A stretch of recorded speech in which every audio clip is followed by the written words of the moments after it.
திண்டுக்கல்லில் பள்ளி மாணவர்களுக்கான அறிவியல் கண்காட்சி நடைபெற்றது. இதில் அரசு பள்ளி, அரசு உதவி பெறும் பள்ளி, தனியார் பள்ளி மாணவர்கள் சுமார் 740 பேர் கலந்து கொண்டனர்.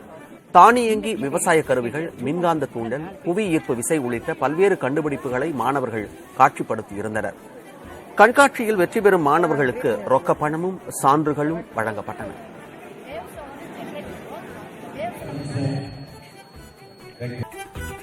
மயிலாடுதுறை மாவட்டம் சீர்காழியில் தேசிய உணவு பாதுகாப்பு தினத்தை முன்னிட்டு மத்திய மாநில அரசுகளை கண்டித்து கண்டன ஆர்ப்பாட்டம் நடைபெற்றது.